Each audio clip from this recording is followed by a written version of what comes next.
Hello, I am MommaFoxFire. Welcome back to another episode of Even Tacos Fall Apart. Today, we're diving into a topic that hits close to home for many of us, and that's navigating the delicate terrain when a loved one needs therapy and exploring the boundaries around being their unofficial therapist, sometimes accidentally. It's a conversation I've been eager to have, and I am thrilled to share with you all. So picture this, you've got a friend or a family member who's struggling, and you can sense they might benefit from therapy. It's hard to bring that up. You want to help, but where do you draw the line between being supportive and inadvertently turning into their sounding board and borderline therapist? It's a tricky dance, and I'm sure I'm not alone in acknowledging that I've stumbled a few times over this, just like many of you have, I'm sure. Today, I am joined by the incredible Jessica Medina. Many of you will recognize her from previous episodes, and together we unravel the complexities of this situation. We're not here to sugarcoat anything, but rather to share our experiences, the pitfalls, the victories, because let's face it, life is not neat and tidy, it's beautifully messy. Jessica's insights into therapy, trust, and the importance of clear communication with therapists are really eye-opening in this episode. We get into the stigma surrounding mental health, we share personal stories that I hope will resonate with y'all, and we're really here to break down barriers and not build them up any more than they already are. Throughout the live portion of the interview, we answer some of your questions, exploring what to do when someone resists going to therapy, offering practical tips. And if you ever want to come ask questions live, don't forget to tune in every Monday evening at 8:30 p.m. U.S. Central Time. You can also send me a note or comment on the post related to whichever topic is up next. I always post on social media across Twitter, Instagram, Facebook. I'm MommaFoxFire on all of those. And that way you can make sure that we address your question that's related to the topic without even needing to be there while we're live. Before we kick off this conversation, I just want to remind you all that you're not alone in this journey. Even Tacos Fall Apart is a safe space where we embrace the imperfections, support one another, and find some humor in the chaos. So grab your metaphorical taco or your actual one, you do you, and let's dive into this honest, unfiltered discussion. Because remember, even in the messiest moments, we still love each other. Now, without further ado, let's get into the heart of the matter with Jessica Medina. All right, hopefully that fixes it. So I'm going to start over and we're going to talk about you being actually licensed because that's really cool. So Jessica Medina is a licensed marriage and family therapist. Yay! She's been a therapist for 3 years now. It's been a minute since 2018, yeah. Yeah, yep. However many years that is. That's 4 years. 4 years, then 4 years next month, yeah. So what that means is, we met 2 years ago. We've known each other for 2 years, if that's true. Because no way. Yes, because in my little thing, I've just got the same intro, and it just means that I copy pasted it over from our first time. So that's really exciting. Wow. On a personal note, she's been a therapist for 44 years and graduated from Pepperdine University with her master's in clinical psychology, emphasis in marriage and family therapy. She loves creating innovative and fun pop culture-based therapy interventions such as Roblox, Animal Crossing, and Inside Out. Jessica uses techniques like mindfulness, play, geek culture, and pop culture to explore the chaos that can be everyday life. Isn't that the truth? As a therapist, her goals are not to try to fix people, give advice, tell someone what to do, assume what's best for someone, have all the answers, make the hard stuff go away. But her goals are to remind clients that they aren't broken, give someone room to access their own wisdom, support people in figuring out what to do, and work together on how to make the hard stuff easier to sit with. She has extensive experience working with children, teens, adults, I just made up a new word, school-based counseling, trauma, anxiety, divorce, depression, OCD, grief, LGBTQIA, plus alternative lifestyles, suicidal ideation, self-harm, and healing from difficult family dynamics. Jessica also has experience creating curriculum for and facilitating an anxiety and survivors of a sexual assault group. I'm going to post her socials in here. And then tonight we're going to be talking about, You do a lot, girl. You do a lot. Tonight, we're going to be talking about what to do when a family member or friend needs therapy and the boundaries around therapizing loved ones. So really excited to dig into this. And Bite Mark already says, I need the mug. So we were talking about that mug. Can you show it again? Actually got this for me today. It's huge. Perfect. Yes. Usually there's coffee. Today I'm drinking water in preparation for this weekend. It's going to be a long weekend. It's massive. That's massive, for real. It's huge. But yes, I am a chaos coordinator. That is me. So. It's wonderful. I love it. And it's just gigantic. Like, it's almost comical. It's beautiful. A me-sized cup of coffee. Yes, absolutely. Were you able to get the captions working? Are they recording on your... They should be. I sent that on over to you. So if it's not... Did you send me a new one? Let's see. Oh, okay. All right. There you go. It should be gone. Let's see. I'm all about accessibility. I'm hard of hearing myself. So yes. Super important to me. There you go. Let's try that again. All right. Let's see. It doesn't look like they're showing up here. Are they on your screen? Are they, is it whenever you speak, is it putting anything on the screen for you? No. I'm going to try it again. Okay. Well, we'll get this figured out. Nope. Not popping up for me. That is so weird. Hey, Carrie, how are you? That should be my job title, Chaos Coordinator. Absolutely, 100%. All right, so we're going to do some quick troubleshooting here. If you go down to your settings at the bottom right of Web Captioner, and you, no, that's not what I'm talking about. Not at all. Do you have any errors in the top bar of your browser? No, not at all. And it says it's listening with my headset, so I don't know why it's not working. And at the bottom right, does it say start captioning or stop captioning? It says stop. It says stop. That's what it should be. But I'm not seeing a transcript at all, which is weird. Not seeing a transcript. All right. Let's see. So I used to have a sticky note that told me how to fix this for mine because it used to mess up for mine all the time. But that sticky note is packed away. So let's see if I can find it. I think it's under... are you using Google Chrome? I am, yes. Okay, if you go into your settings for Google Chrome, and then I believe it's under privacy and security, but I'm trying to make sure. Okay, yes. All right, privacy and security. I love technology. Fun. Listen. If anything can break, it's going to break for me. So I get it. It's totally fine. All right. So under privacy and security, if you scroll down under permissions, there should be microphone. And if you click on that, you should be able to look and see if that site Web Captioner is under allowed to use my microphone.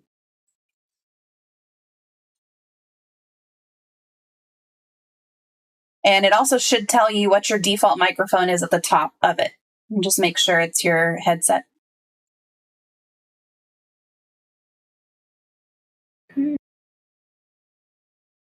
Didn't work. Let me try opening it in another browser. Okay, let me try that again. We'll get there. No worries. We'll get there. Yep. I know Chaos Coordinator, like this is Chaos Coordinator, right? Like this is right. what a Chaos Coordinator does. 100% is Chaos Coordination. This is seriously a glimpse into my session. My clients would confirm because simple practice never wants to work for me. I'm on the same page for sure. Most of the people who are here tonight can tell you that, most definitely. It's just me. I break technology. Yes. All right. Trying a different browser, seeing if that works. Okay. This should work, hopefully. I'm going to click start captioning. And then just test and see if whenever you talk, it says anything on the screen. All right. No. Oh. Did it work? Maybe we did. Okay. It's trying to cast. I'm not trying to cast. Copy my link. If only you could just cast it directly to my screen. I kill cactus. We all have our thing. Listen, look, sometimes a cactus can be an easy thing to kill. It's okay. Most succulents are more finicky. I kill succulents all the time. Yeah. Like not even setting. Maybe. Give me the link. Killed a snake plant. If you are looking for a plant that you really are going to have a hard time killing, it's a ZZ plant. Those plants are the most hardy plants that you can get. They're wonderful. They take abuse. Yes, you just got a ZZ plant. Yes, Bite has a ZZ plant, and she kills plants all the time. So it's a good one. For some reason, it's only giving me a casting option if I try it in Chrome. I could try it one more time in Safari and see if it'll work. Oh, it's only giving you a casting option. How weird. I mean, we can do it without it. It just won't have the captions for your side, which is kind of a bummer, but it's okay. It happens. Trying to get it to work. Yep. Nope. It's all good. It says it needs the permissions. Gave it the permissions. Let's see if it works now. Let it have those permissions. Are you listening? Always allow. Working.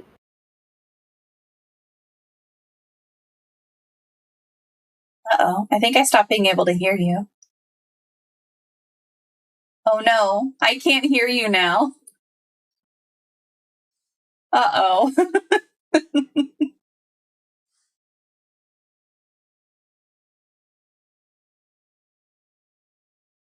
Yeah, I don't know what happened. I can't hear anything at all. I can still see you. And then it freezes you. Oh, now I can hear you. Which is weird. That's okay. We'll just do it without it. That's no big deal. It is all good. We'll just go without it. I can't hear you at all right now. Oh no. Now I can hear her, but she can't hear me. That's so weird. Okay. How bizarre. How bizarre. Yes, it's an indoor plant. The ZZ plant is definitely an indoor plant. I don't think it's probably zoned. If I had to guess, a ZZ plant is probably zoned for troubleshooting. I can't hear anything. A ZZ plant is probably zoned for like 9 to 11. If I had to totally guess, I don't think it would take the cold. Although I could totally be wrong. I'll type every word out over here. Just talk real slow. Absolutely, I appreciate that, Kev, for sure.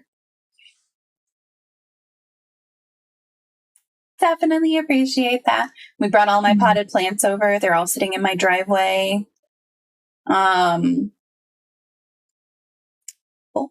It's just me. Can you hear me now? Oh no. Do you need to like restart your computer or something? Here, let me type. I can type. Hold on, I'll type.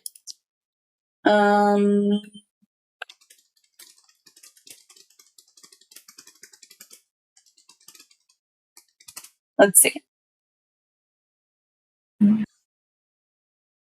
Should be working. Zones schmones. As if I know anything about zones, babe. I know, it's true. Listen, we are in zone 8, 8.5, 7, like somewhere between like 7 and 8.5. We are not in 9. Yeah, I'm going to try to we are not in 6. Entirely and see if that works. Okay. She's going to restart Discord. No, I mean, y'all can hear her. Never mind. I don't know why I'm telling you things you already know. It's okay. Yeah, so we are definitely not in 9, like for sure. Plants that are zoned for zone 9 can survive whatever the winter is there. Zone 106 degrees is 111 in Edgecliff today. I'm kind of glad I moved down here because it was only 105 here instead of 111. I saw some TikTok that was like, it said that parts of, I don't remember if it's a Texas or some of the middle states could see temperatures of 120. That's so hot. That's so hot. Like, it's ridiculous hot. It's insane. I can't do that. I can't do 120.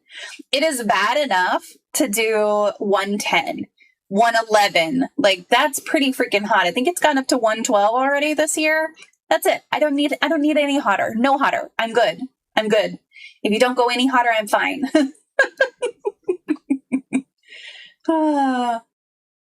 All right, well, we'll get her back in here and then we'll get this thing going. I'm not going to redo the intro. I kind of like to keep it all together, but shit happens and I'll just edit it out for the podcast and I'll edit it out for the YouTube video. That's all good.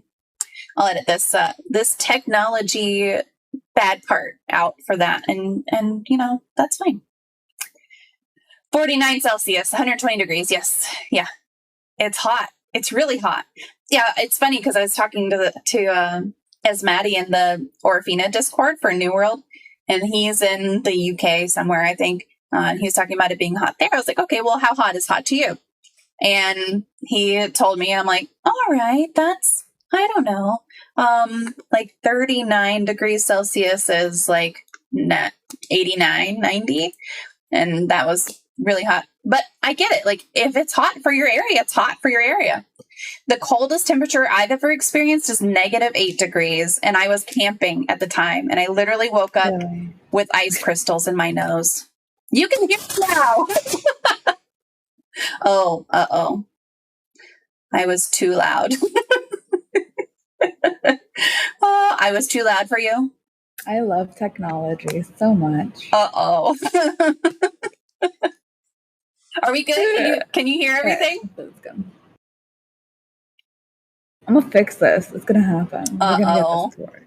Yeah. Well, your headset's off. That's why it's being done. The light at least isn't on. See, we have the same headset, so I know that when the lights are like this, that it's not on. UK houses are made to retain heat. Yes. Well, and that's like saying, whenever Oregon experienced that heat wave and it was not super hot for us, but super hot for them, and they don't have air conditioning. So it's kind of like, all right, well, it's not hot. It's not hot for us, but yeah, it's hot for them, and people are going to die because of it, Okay. I can't hear her now, though. Got to like 2 degrees Fahrenheit in the big freeze. Yeah. Oh, yeah, that's true. It did. It got to, was it 2 or was it down to 0? I don't even remember. It was very cold. Yeah, the ice crystals in my nose was not a fun time. And the next night, so we were hunting and camping, and I woke up with ice crystals in my nose. And the next night I was like, we're not doing that again. We're going to go stay in a hotel. Because while I love to camp and I love the outdoors, I do not need this. It's a level of, and I was warm in my sleeping bag, but I was like, that's a level of potential danger that I'm not willing to deal with. My house in Ireland was freezing all the time. I was never warm. 12 months of chili. Oh, that's a bummer. I don't know what the coldest in the area was. I know I looked and it was 2 degrees at one point. Oh, that whole thing was just such an awful mess. We're going to get this figured out. Oh, shell. -17 Celsius. Yeah. Yeah. It's really cold. It's very cold. Very hot and very cold. I don't like the range. The range isn't good.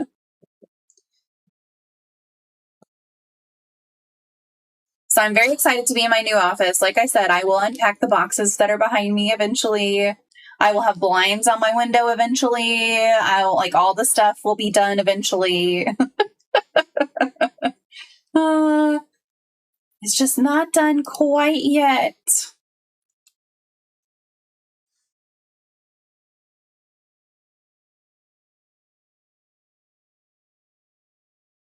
Florida Federal facility last November was -40 inch ice cores from Antarctica. Holy crap. That is so cold. -40 is a negative. That's a negative for me. Absolutely not. Look, I am now Jessica. See? It's me. I am not the pro. I am not the pro.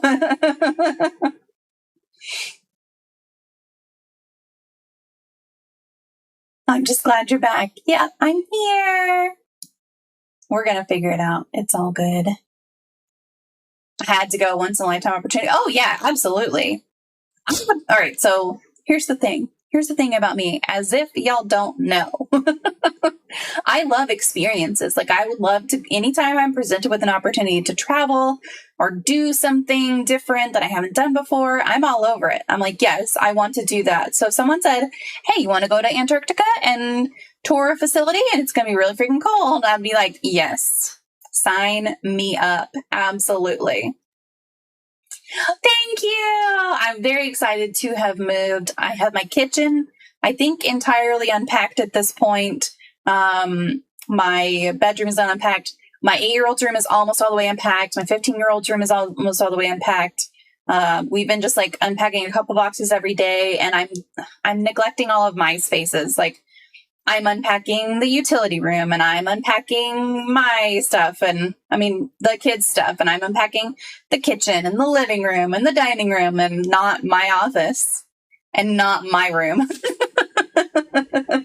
I'll get to it. I'll get to it eventually. When the rest is done, I'll be there. I'll be getting everything done. But yes, it's wonderful. -40 is the meeting point. Interesting. I'm still not unpacked, and I moved in a year ago. I appreciate that. I definitely appreciate that. The same in Fahrenheit and in Celsius. That's pretty cool.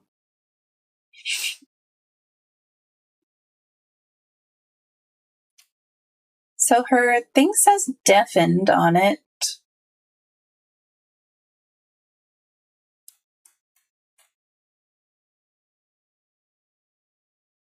See, I should have left well enough alone and just not trying to do the captions, but I prefer to have things as accessible as possible, for people. So I want to have that.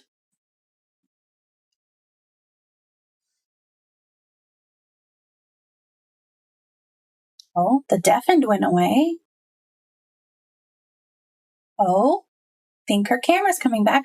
Oh no, I can't hear you. No,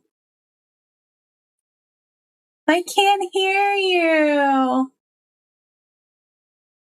Oh, I can't hear you at all.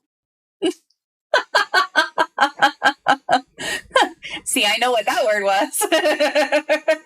Can you hear me? Can you hear me at all? Here, I'll take a hold on.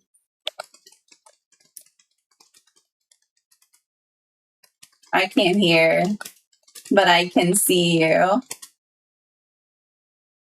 So that's progress. We'll just be mimes. We'll just be mimes for the night.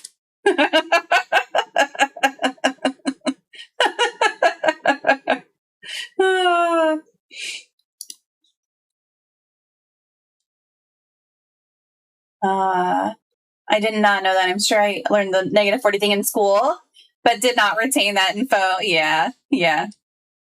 The season 4 Stranger Things. Oh, I heard something. I think I heard something. Maybe. Oh, no. I can't hear. Oh, you can hear, but I can't hear you. Closer. We're getting it's closer and closer and closer. Is the captioner working? Let's see. Let's turn it. No, it's not. That's okay. I'm not worried about the captioner. We can push on without the captioner, so it's fine. The season 4 Stranger Things captions are amazing. They add to the show even for hearing people. That's really cool. So my 15-year-old is not hard of hearing or anything, but he really likes to have the captions on for everything.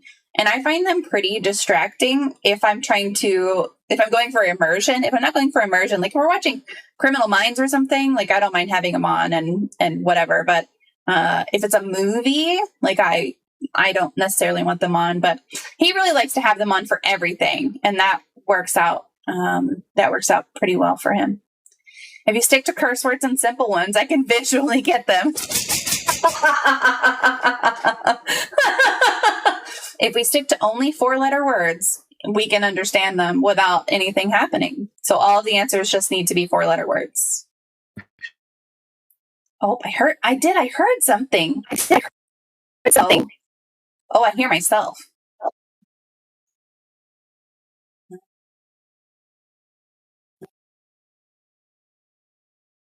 Have you checked your Discord settings?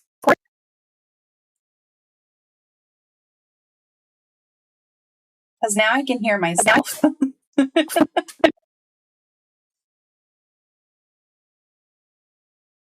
Used to be the same way about captions. Oh, I heard you.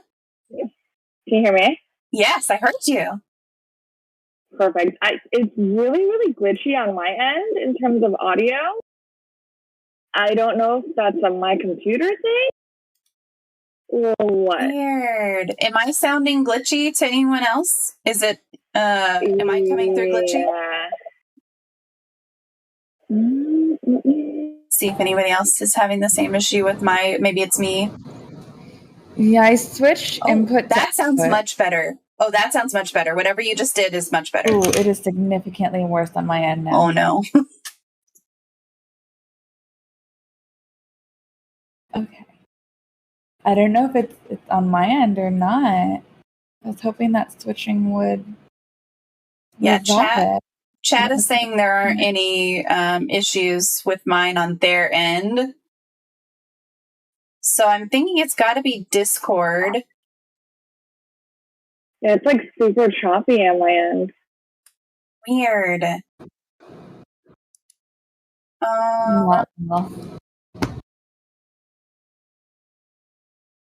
Okay, hold on a second.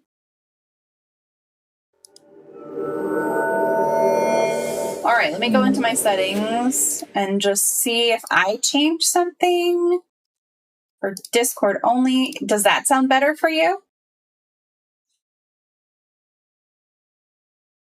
Yeah, you'll still be able to hear me. Yes. I just didn't want y'all to see all of my lovely Discord settings.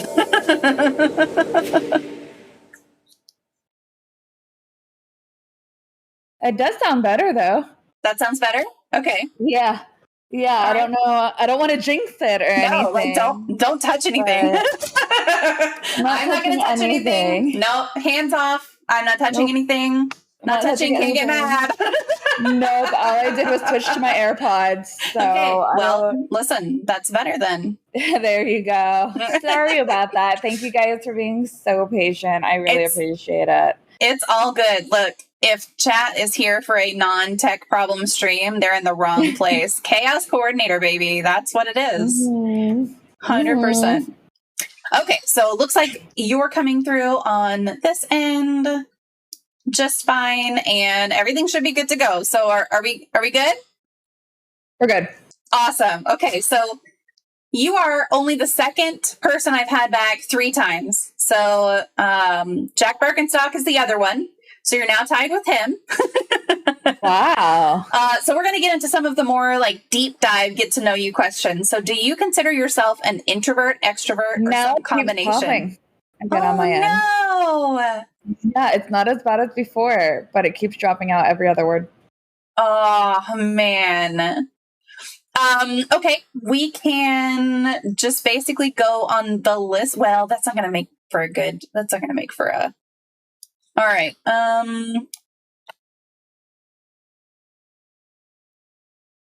Okay, let's go to this again. And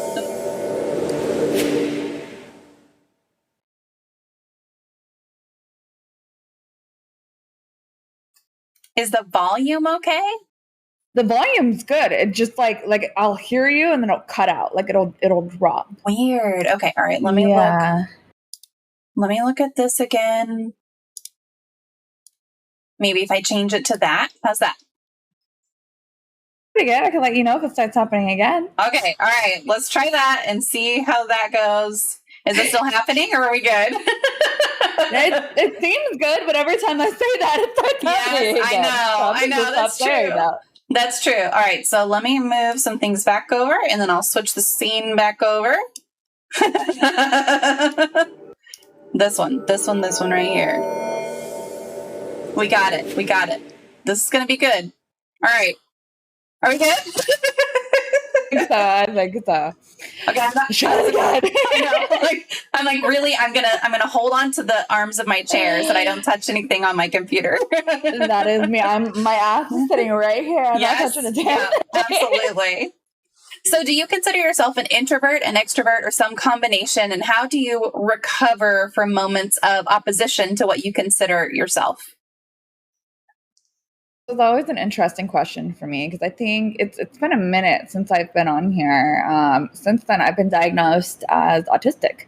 Okay. So I'm a bit of all of them. I mean, one thing I would love to write a thesis on if I ever do go back to grad school, which, let's be real, is not fucking happening.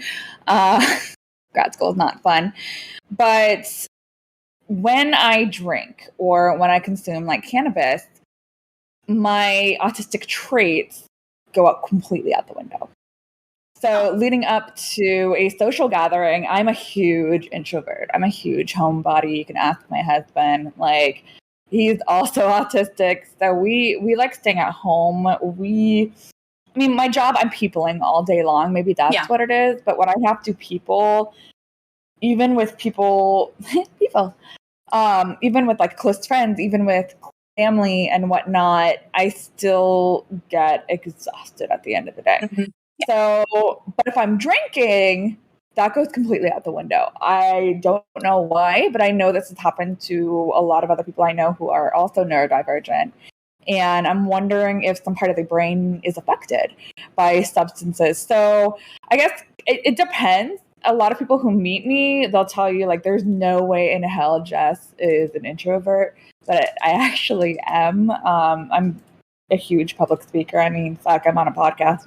But I'd say maybe some combination. Depends on the day. How do I recover? Video games. Massive amounts of video games.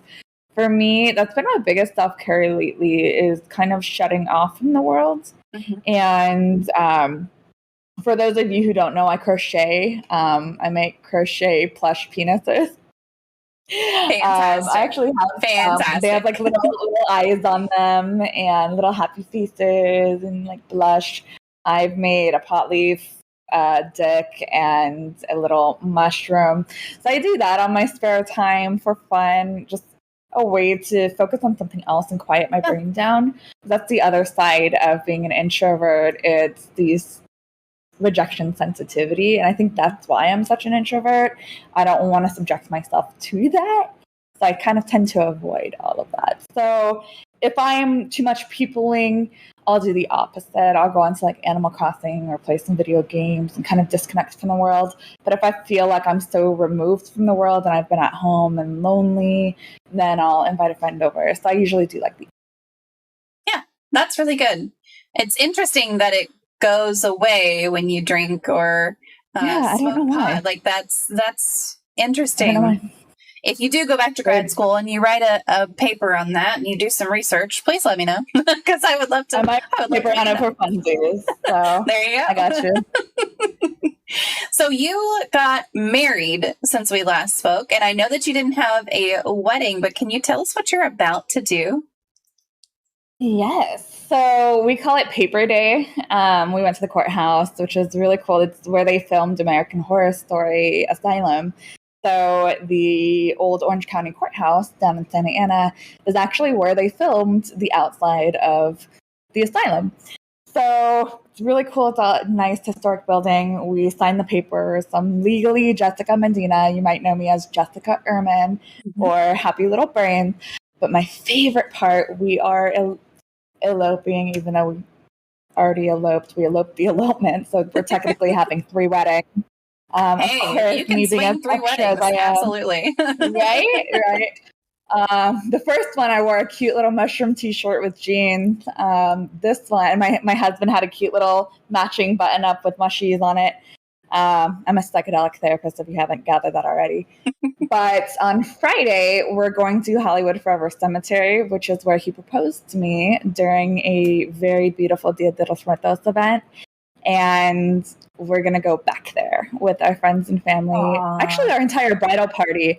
And we're going to have, I'm pagan, so we're going to have our little pagan ritual. And then next year, so we're doing that on our 9-year anniversary of our first date. Oh, wow. And yeah, it's super neat.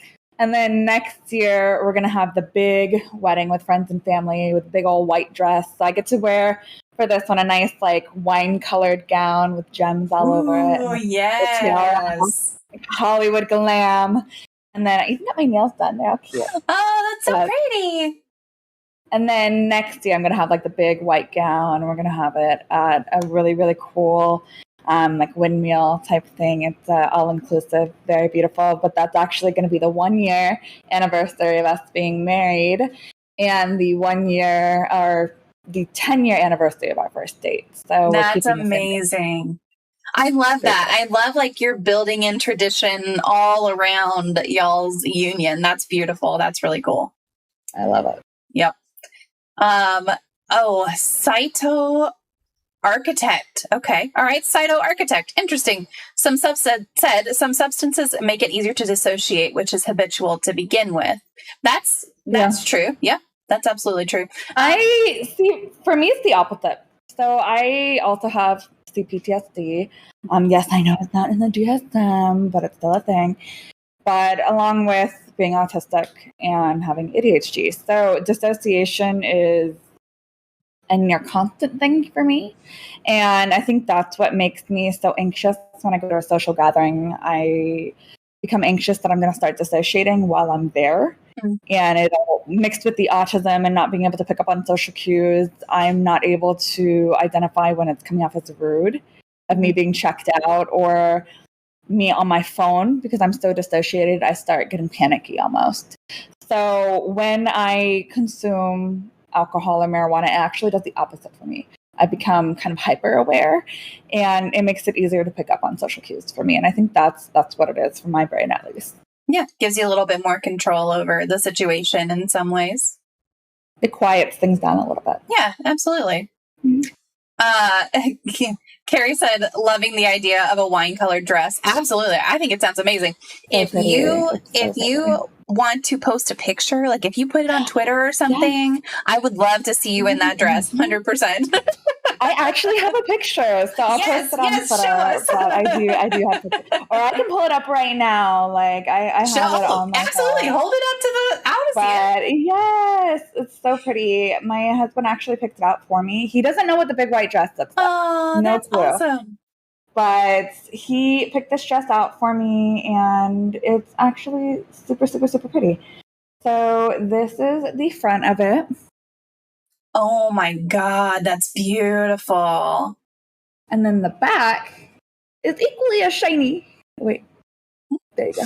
Oh, that is pretty. I'm so excited. Yes, so absolutely. Excited. Absolutely. That's amazing. Fantastic. It matches my hair. It does match your hair. Yep, that's great. Yes, that is fabulous. Yeah, I do love that. Yes. Chat agrees. You have chat's approval. Thank you. What is one movie you think everyone should see? So this one stumped me. All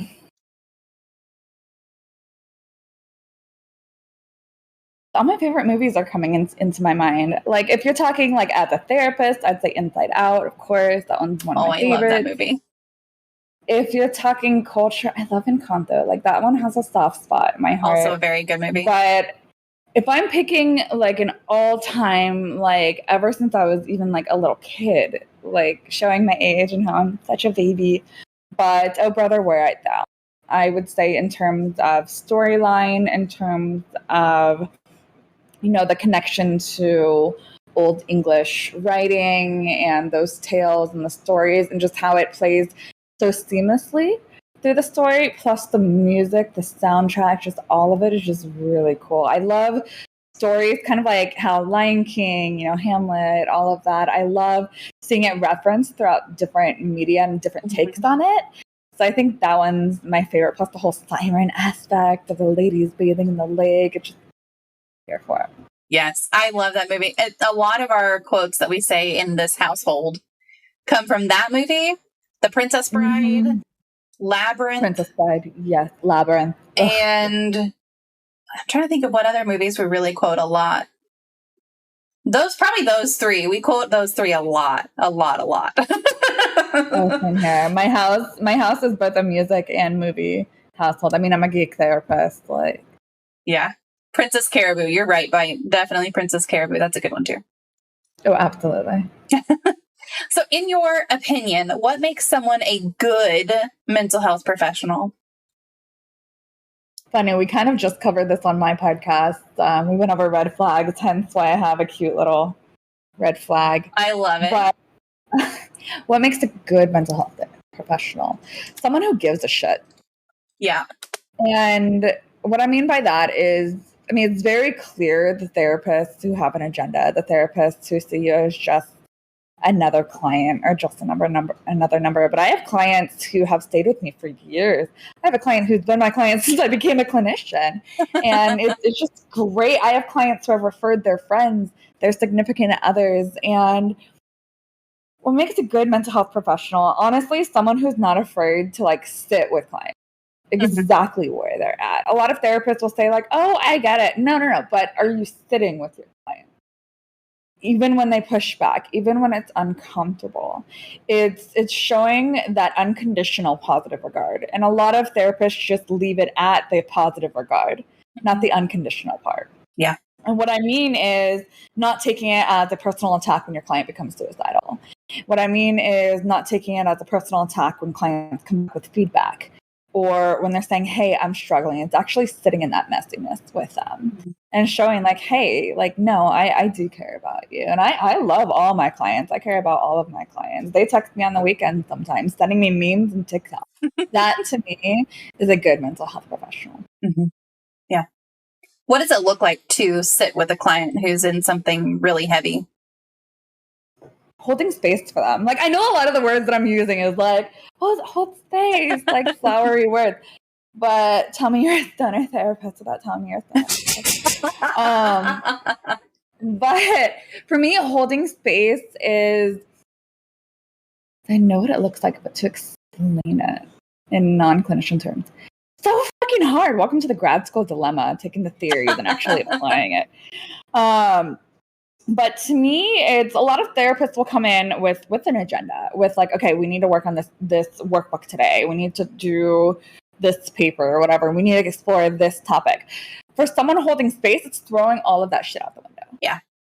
And honestly, sitting with our clients, hearing everything that they have to say, and not just coming in with solutions, but taking the time to ask them hey, what do you need right now? Yeah. What do you need right now?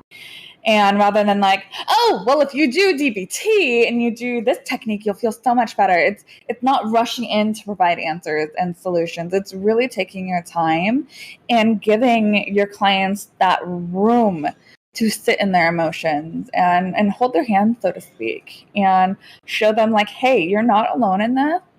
I give a fuck and I'm here with you in it. Let's figure it out together. Yeah. That's holding space. Yeah.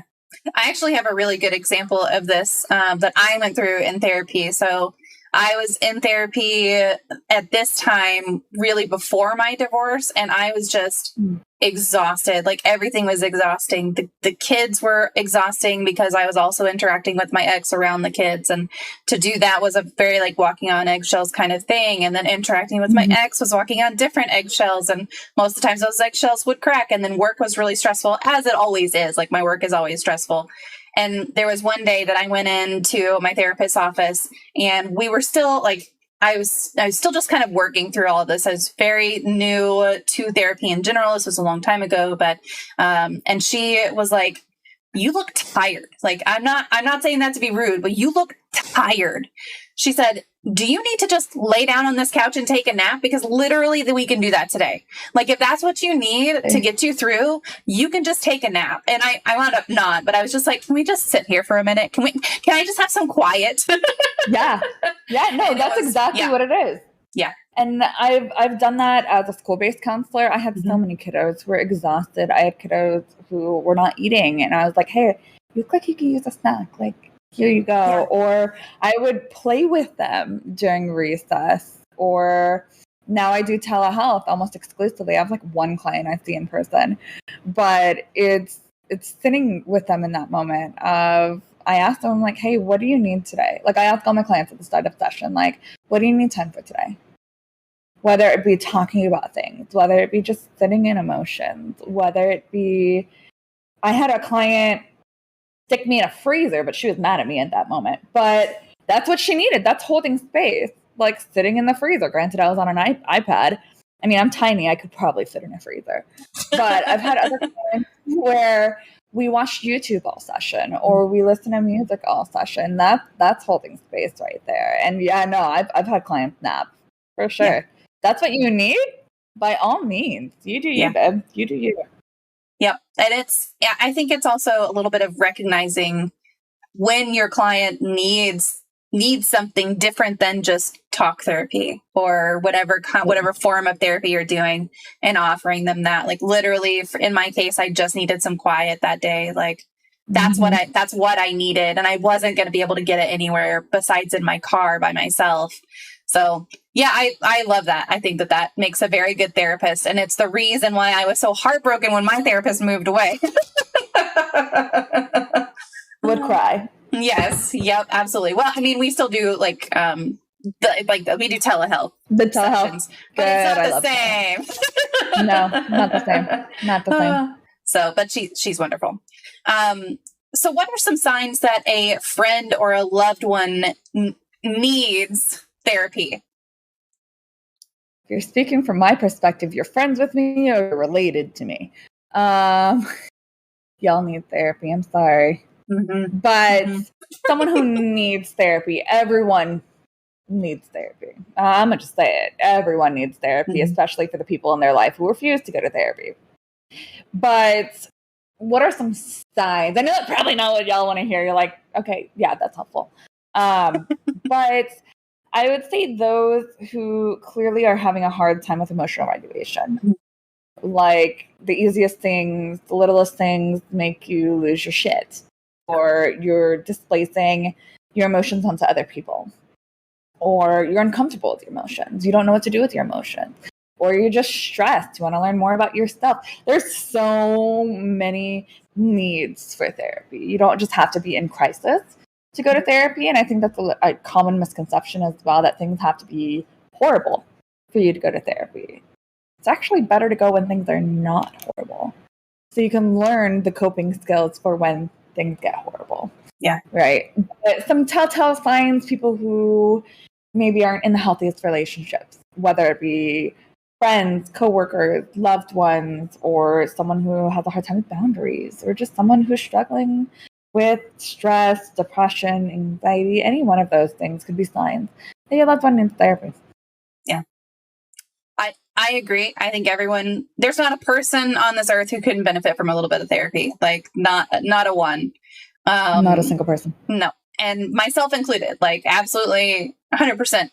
But if you're having, I'll use my oldest as an example. When he was like 10 years old, he was really struggling in school with listening to teachers and that kind of thing. And so the answer for him was to go to some art therapy, and that really helped him. Yeah. He wound up like knitting and stuff. It was really adorable to see this. And he was huge. Like, he was massively tall by that time for his age. So he's like towering over all these other kids, and he's doing all this like knitting and that kind of thing. And it's so funny, just to see him doing that and really getting something out of it. But there are definitely signs for kids, especially. There's definitely signs But Oh, for definitely for the adults too. Let's go over that. I mean, I am a kid therapist. I could speak on that too. So, I mean, if your kiddo is having a hard time sleeping, if it's harder to transition between like school and home, or between doing a fun activity to more rest time, as I've seen during the summer, or having a hard time controlling emotions as a whole. Picky eating can also be a sign of neurodivergency, having a hard time sustaining attention, things like that. Those can all be signs that your kiddo might need therapy. Yep, absolutely. And I think for the adults in your life also, I mean, if you're having some issues in your relationship, then you probably should get yourself to therapy. But it might not be a bad idea to suggest therapy to the other person also, if you can do so in a non-confrontational way, maybe. Exactly. And there's ways to do that. I mean, you can also be like, hey, I heard about this therapist who does video game. Shameless self-promotion. But there's like you said, there's art therapy too. It's not just talk therapy. If talk therapy doesn't work for you or your loved one, maybe suggesting a more, I'm not saying more fun, but I mean, hands-on. My whole tagline is, oh, you can't see it from right there, but making therapy fun. Yeah. But therapy doesn't have to be boring. So maybe something like that can help ease, like, hey, you need therapy. Yeah. Right. Bite Mark says, hey, Dad, do you want to try video game therapy? Listen, I've suggested therapy to my father before. and he didn't take me up on, like, the suggestion, but he wasn't mad about it either. And I specifically suggested grief counseling after his father passed, after my grandfather died. That's why I have this mustache on my arm. So after he died, I love that. I suggested grief counseling to my dad, and he didn't take me up on it, but I think hopefully he did a little bit of self-reflection at that time. So how do you go about self-evaluating your own intentions with wanting someone else, a loved one, to go to therapy? Therapist or someone as a whole? Someone with someone who you think needs therapy in your life. Like as me talking to my dad. How do I go about self-evaluating my intentions with wanting my dad to go to therapy? Got it. Yeah, because that question for me is totally different. Yes. Oh, absolutely. Yeah. Right. Oh, yeah. Totally different. So self-evaluating your intentions, you want to make sure it's not coming from a place of vindictiveness. Of like, you're a fucking asshole, you need to go to therapy. You never want therapy to be a weapon. Of like, I'm only going to stay with you if you go to therapy. Yep. Right. I hear that all the time. While it has great intentions, it shouldn't be a weapon. Right. But how do you self-evaluate? Again, making sure it's not vindictiveness, making sure it's not something that only you will benefit from, but genuinely that someone could benefit. You want to make sure you're not forcing them. I mean, I've seen so many people forced into therapy. Granted, there's things like interventions and rehab, and where maybe forcing is the best step, but self-evaluating your intentions, you want to make sure it's not about you, it's about that person. Yeah. And what they need at that time, not what you need. Yeah, absolutely. A lot of this reminds me of when I was with my ex and we went to therapy together. He really tried to use therapy as a weapon a lot. And that was, it just made things worse. Like it was just more unhealthy piled on top of more unhealthy. There were so many red flags, so many. And I ignored every single one of them. I have a no button. Yes, please. It's not healthy to use therapy as a weapon or anything like that. So I think that's a really good point, to just kind of make sure that it's not coming from a place of vindictiveness is a really, really valid thing for sure. Mm-hmm. Is there a time where going to therapy might not be the answer people think it will be? Fix my kid parents. Oh, yes. Therapy doesn't work like that. Like, it doesn't. I can't fix your kid. If there's something going on with your kid, probably something going on with you too. I'm just saying, parents don't want to hear that ever. So thinking you could just drop your kid off to therapy and all of a sudden everything's resolved without making change in the environment that, let's be real, caused most of these symptoms to develop, it's not going to work like that. Also, same with couples who are like, okay, you need to fix this. Therapy is not about fixing people because y'all ain't broken. Right. So some people think couples therapy is the end all be all. Like once you're thinking about divorce, you need to go to couples therapy. You should actually go to couples therapy way before that. Yep. Way before that. So it's not like a Band-Aid or something that can just magically make things all better. You have to work through your shit.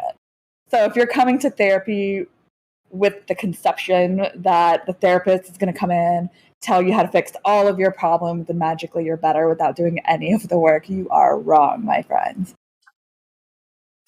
Yep.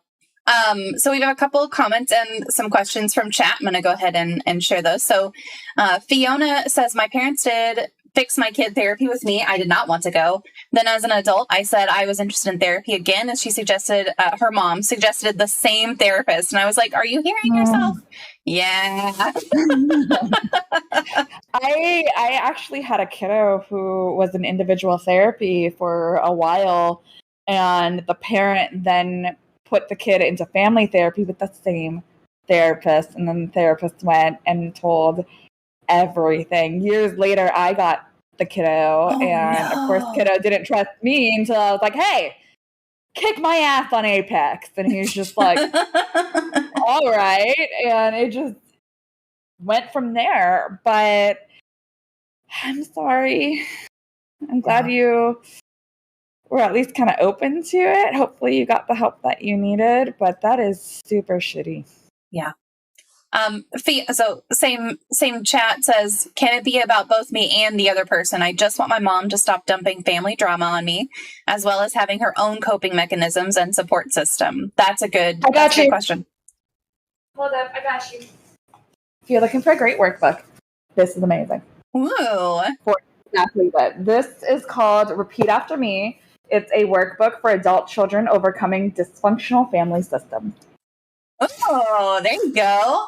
One of my favorites to use. Favorite. There's also one, I think it's called like Adult Child of Emotionally Immature Parents or something like that. It's on Amazon. Amazing.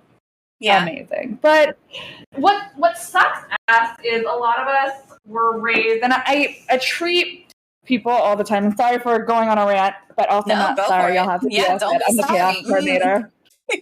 But a lot of what I treat are adults who have been told time and time again that they're too much, that they're selfish, right? And every single time I ask my clients, who said that? Because every time, without fail, the person who said that is the person who runs from their emotion or displaces their emotions or fails to even acknowledge emotions exist. Mm-hmm. So looking at that pattern of someone who emotion dumps, who uses their kids as their own emotional or their own therapist, that's what I'm talking about, that person. So what that workbook aims to work through is all the stories that we have heard growing up that have then become internalized. Like I know for me, my negative self-talk, my perfectionism was not even my own voice when I started listening to it and paying attention. Yes, it came in my tone, but it wasn't my words. Mm-hmm. It was words that were said to me. So taking a moment to sit and reflect on where that came from, that book can also help you with it too. So I hope you get the help that you need. It sucks growing up with emotionally immature parents, myself included. I'm adopted, so I have double the daddy issues. So, you know. So is that workbook something that you should do in conjunction with your therapist? Is it something you can do on your own? I do it with my clients personally because I don't believe in just giving a workbook and having them do it on their own because let's be real, I would never do that as a client. I never have my clients do shit that I would never do. I mean, that's just dick. Come on.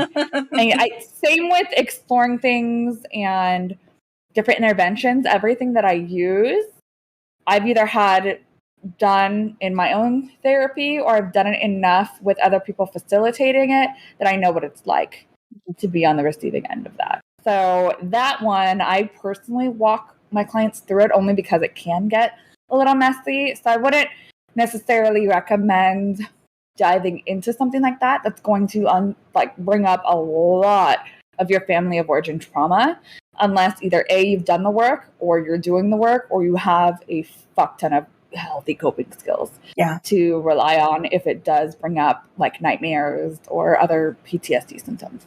Yeah. You don't want to be alone in that. Right. Yeah, for sure. She said my mom does and says a lot of well-meaning things that just completely show me she doesn't actually understand me. Yeah. Yeah. Yep. Sounds like an emotionally immature parent. Mm-hmm. Yeah. And Bite Mark has a different question, unrelated. She says, what is your favorite poem? My favorite poem? I am prepared.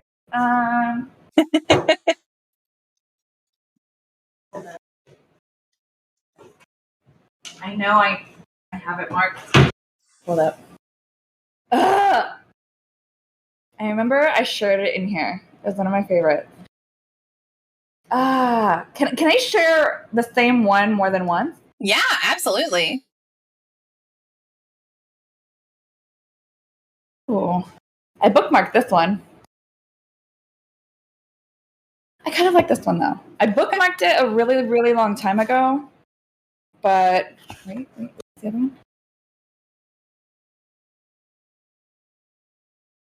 Okay, I'm not reading that out loud on a public forum.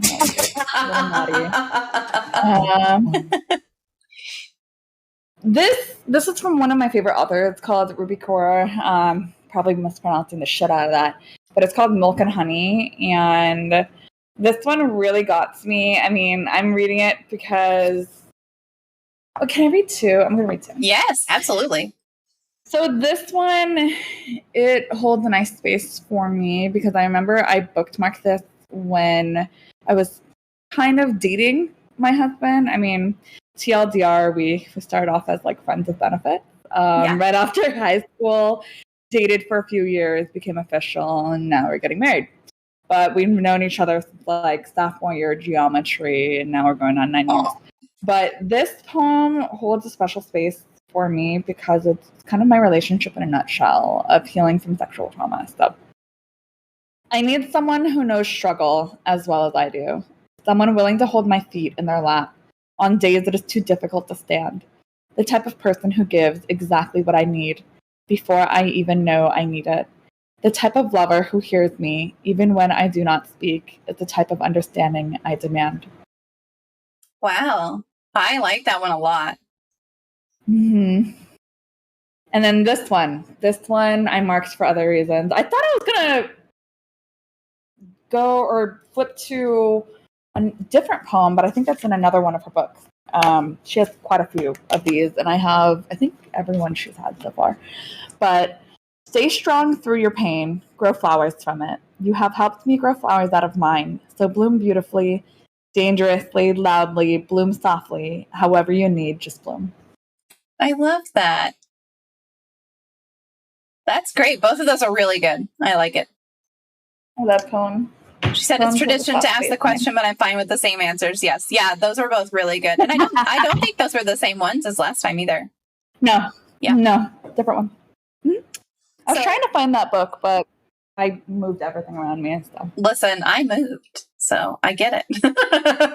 I condoed my entire place, so no more anything is anymore.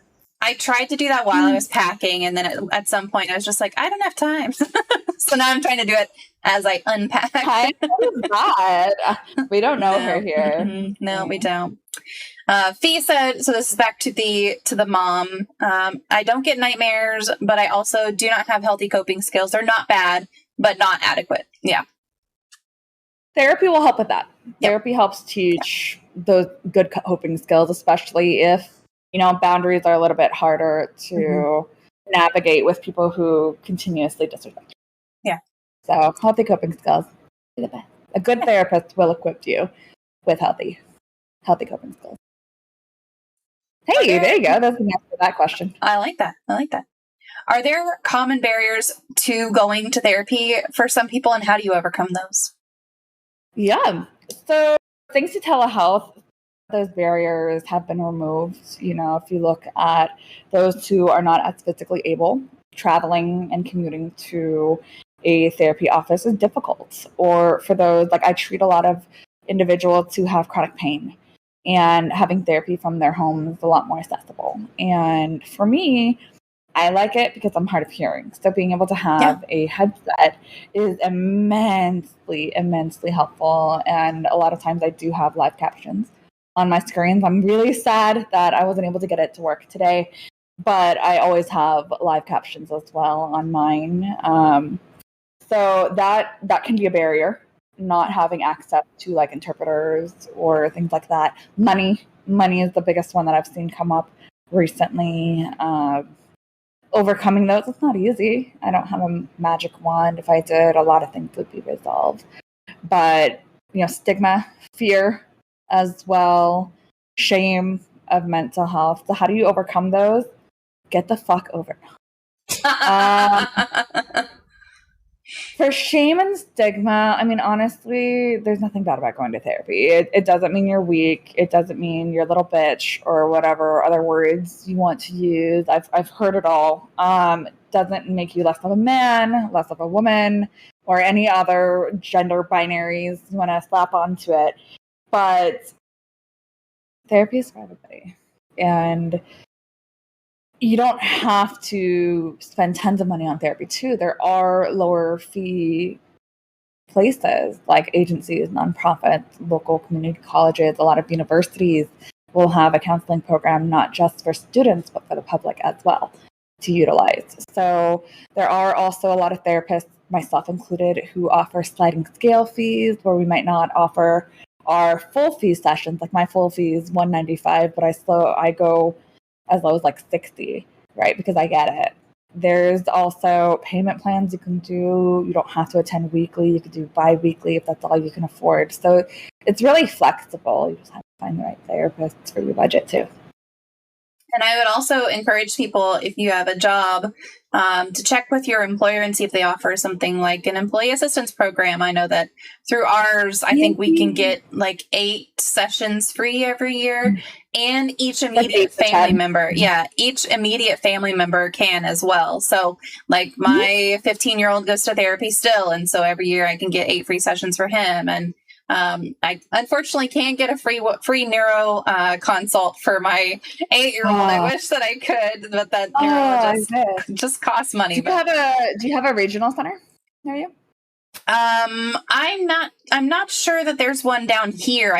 Like I said, we just moved, but I love his neurologist. So I'm not changing his neurologist at all, as long as I don't have to. I will drive the hour. Absolutely.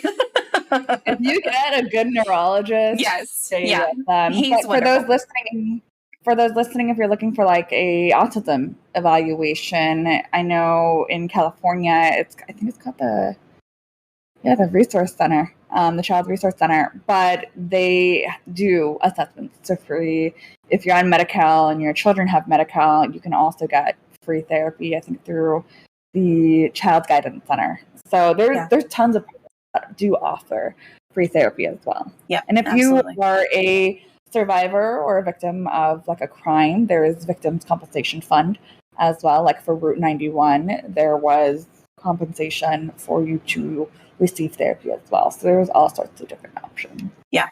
You can also check things like RAD. I mean, I know that we haven't talked about the RAD program in a long time, but they have a great program, and they can help you find affordable care as well if money is the barrier. Of course, there are other barriers and everything, so those are different things. But the thing that I can maybe help someone overcome immediately is the money one. So there are resources, and it's really important to check out what those are if you can.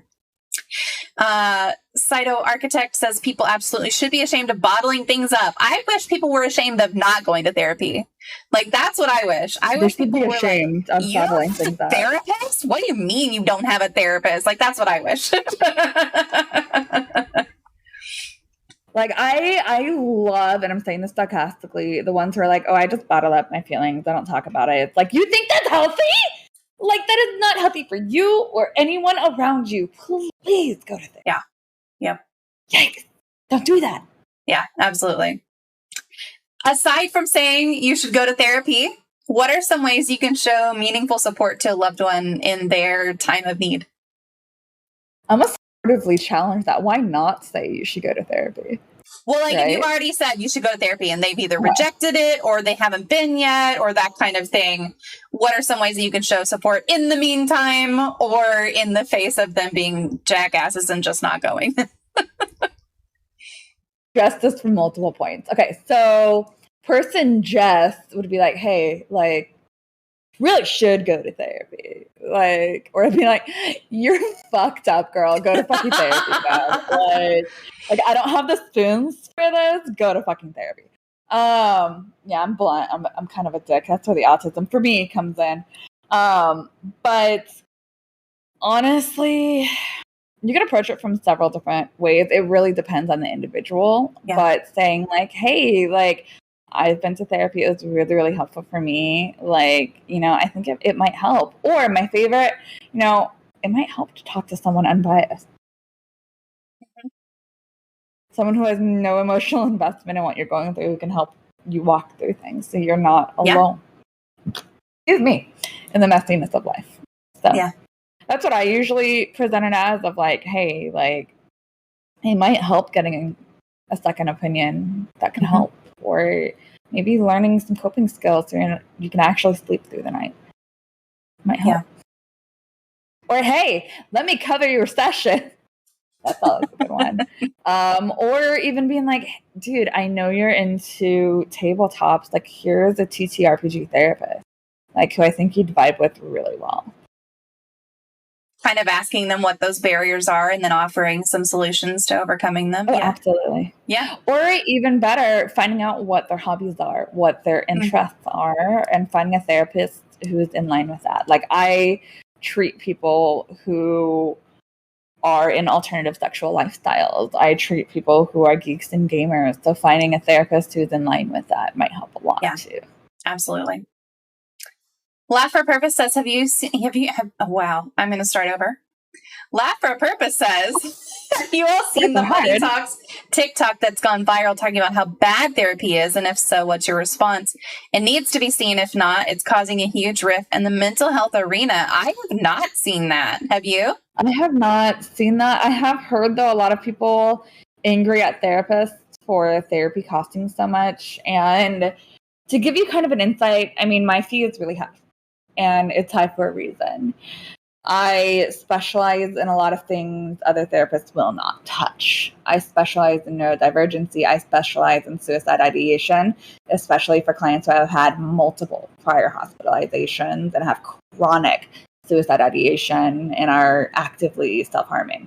So more high-risk clients. I specialize in integrating geek culture, particularly video games, but pop culture as a whole, into sessions. I don't just talk about it. I actually use video games as the intervention. So for me, a lot of what I do is more niche, and that's what you're coming to me for. Not just regular, like, oh, I'm a little bit depressed, I want to feel better. For me, you'd usually come see me because it's a lot more serious, or you've seen a fuck ton of therapists, it's not working for you, or just because you like my face and you want to work with me.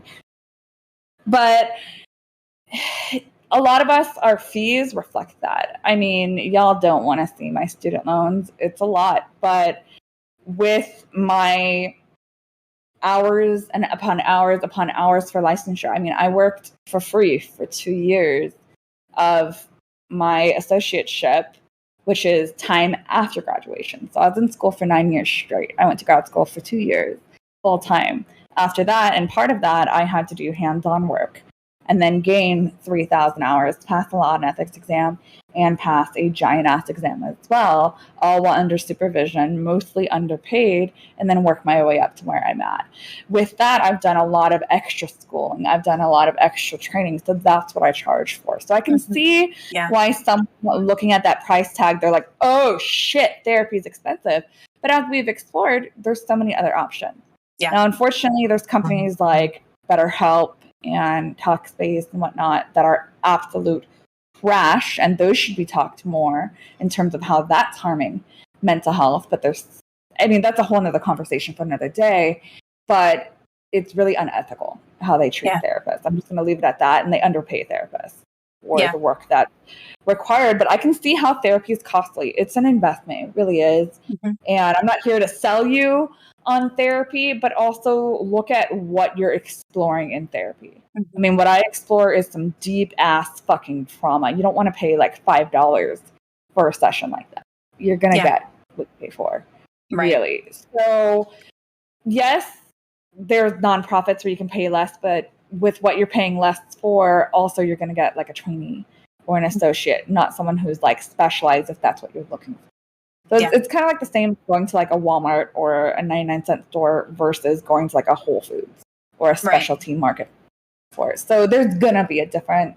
I haven't seen specifically the TikTok you're talking. I might have actually. I'm on TikTok a lot, but I know there's a lot of conversation around how therapy is a waste of time and we're just here to take money. I'm not sure if that's what you were alluding to or if there's more that I should know about before commenting more. So he said he blames therapy on Robin Williams' suicide, saying that if you spend a percentage of your life talking about how bad your life is, you're going to believe your life is bad. And he said he just sent it to me. So let me grab the link and I'll send it to you and we can both watch it real quick and then comment that. Okay. So let me grab. I have a lot to say about Robin Williams too, but yeah.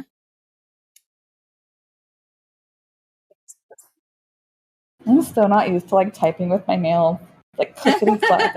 All right, let me send this to you on Discord, and then I'm going to turn up my volume, and I'll watch this TikTok real quick.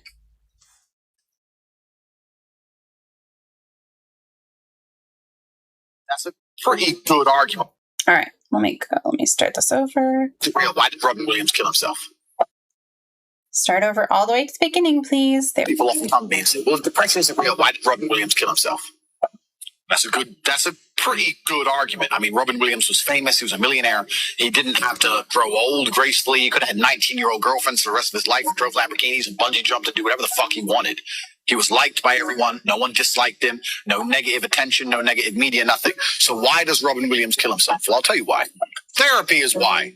Robin Williams did 12 years of therapy.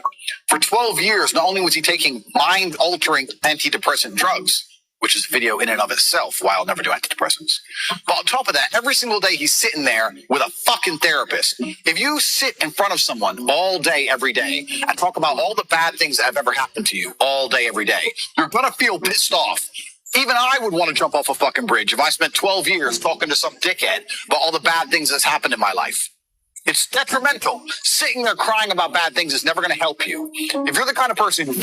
So just a quick comment, like, it's fun that he calls therapists a dickhead completely. Like, that's interesting. Like they need therapy. You need someone to talk to make me feel better. Come in. Do you know what you are? You're useless. Because in the harshest realities of this cold world, there are people in Syria whose entire families have been blown to fuck with a bomb from the sky who are still getting up every day, making fucking... That shit pisses me off right there. That shit right there, I think you're muted, but that shit right there pisses me off. Just because your life is not as bad as someone else's doesn't mean you're not having a hard fucking time. Like, I didn't realize all of my responses were muted. Okay, so first off, who hurt you? Yeah, Second off, I'm a dickhead. I'll admit to it. I'm a fucking dick. Yeah. Isn't everyone sometimes? But trauma is trauma. Dude, yes. Can I go off? Go off. It's not over, but go off. Can it be? Because I'm like, I'm you know what? There's only like a little bit more of it. Let's just let this guy finish so we don't have to listen to him again, and then we can go off for sure. All right. Streets, so they have enough money to buy a new pair of sandals sometime next year. While you're crying about fucking nothing with your first world bullshit to some dickhead therapist who probably does coke on the weeks. People often come to me and say, well, week. Yeah, who hurt you, dude? Who fucking hurt you? All right, go off.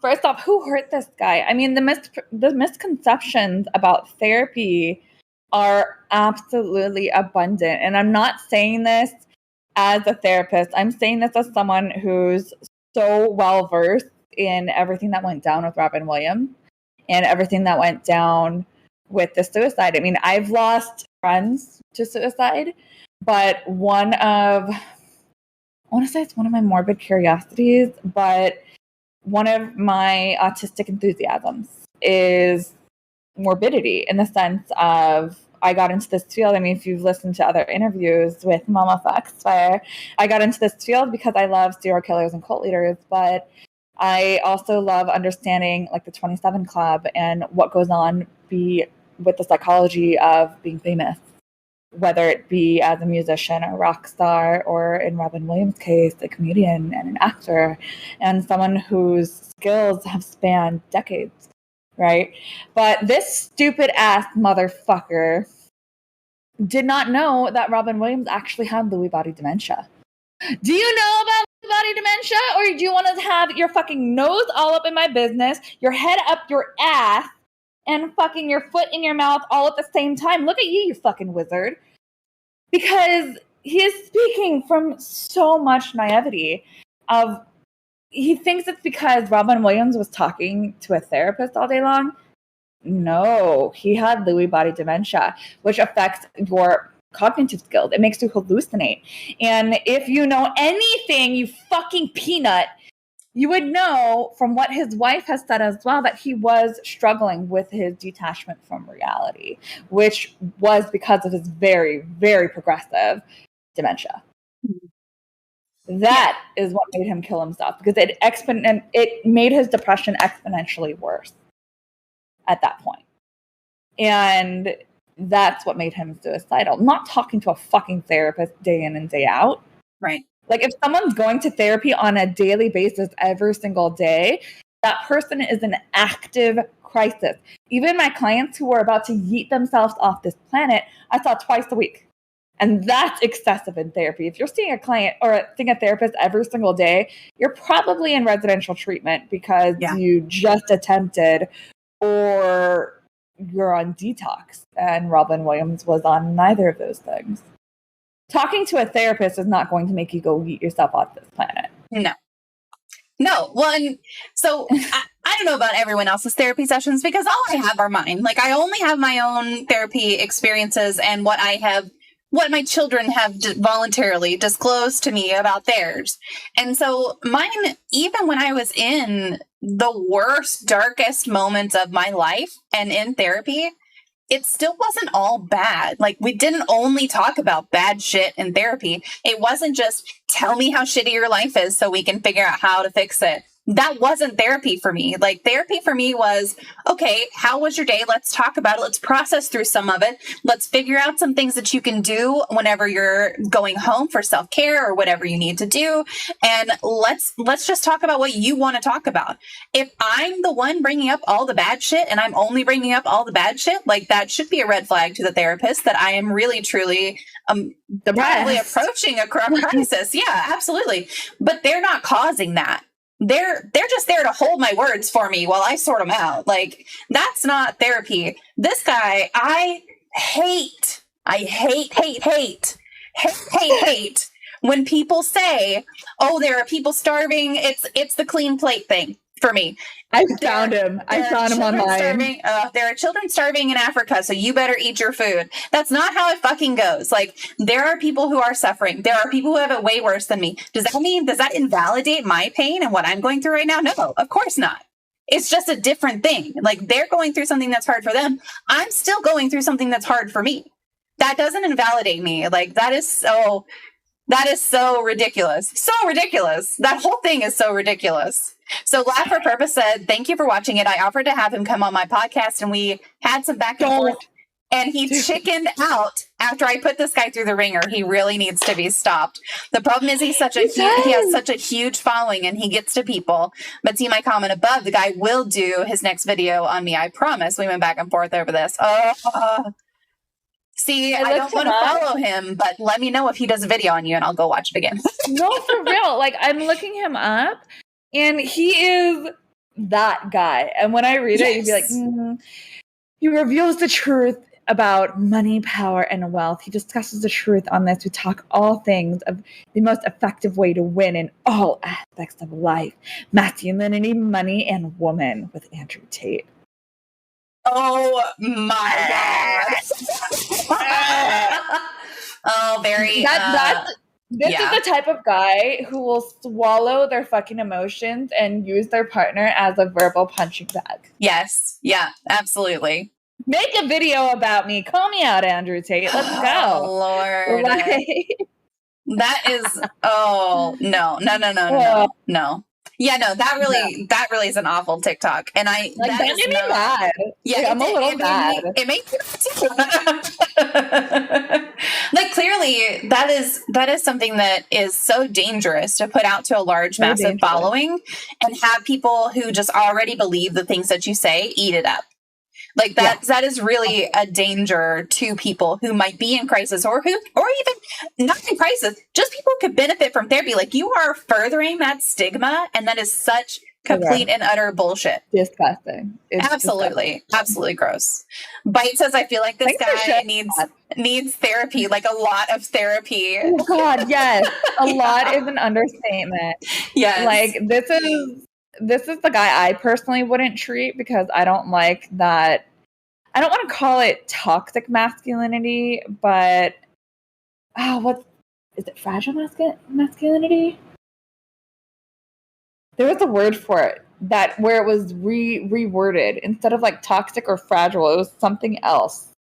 But it's again, who hurt you? Yeah. Like, he needs therapy. He really does. Yeah. If he's this angry about therapy, who hurt you? Yeah. Because this anger doesn't just come from nowhere. Yes. Ouch. Yeah. He said, is this guy okay, like, in his own life? Yeah, absolutely. Or, he got a medical diagnosis that was degenerative and ultimately fatal. Exactly. Yes. 420 Rampage says Chester Bennington was another celebrity that struggled with therapy and depression. Yep. He was one of my favorite musicians. Yes, and therapy didn't kill him. Let me just say, therapy did not kill him. Neither one. And that's the thing. That's what a lot of people fail to realize, because if you look at like Chester was kind of screaming it out in his songs, but he also kept it fairly well hidden. If you look at like Kurt Cobain, he wore his emotions on his sleeve. Like, a lot of these individuals where we're like, oh, that's surprising, they killed themselves. I still stand firmly in the fact that Kurt did not kill himself, by the way, let it be known. But with all of these, fame really does a number to you. Yeah. We have to acknowledge that as well. Where is that conversation? Are we jumping straight to, well, they were in therapy? Keep in mind also, a lot of these celebrities have this big money where they have therapists on retainer. It doesn't typically work like traditional therapy, where you would see your therapist on a regular, ongoing basis. We saw that from the Amber Heard Johnny Depp case, where the therapy, as they explored it in the courtroom, it wasn't the traditional therapy. It was more of like an on-call type thing. So we don't know what type of therapy dynamic that they had or how routinely they were assessing therapy. But in Chester's case, not a lot of people knew about it. Those who are going to kill themselves typically do not let other people know. And we saw that with Chester. So if someone's going to therapy every single day and their therapist missed the fact that they're suicidal, there's a lot of things that are going fucking wrong. Because no one who is 100% healthy, super happy, good, not in crisis, would be attending therapy that frequently. And if you're attending that frequently and your therapist is not picking up on the fact that you're suicidal, something's wrong. Yeah. Because absolutely. Even my clients who try to bullshit their way through, I see straight through that. Yeah. Straight through that. Y'all can't hide it as well as you think. Right? But if you have a great rapport with your therapist, they'll pick up on it. So this guy is just talking out his ass on so many different levels. So many different levels, for sure.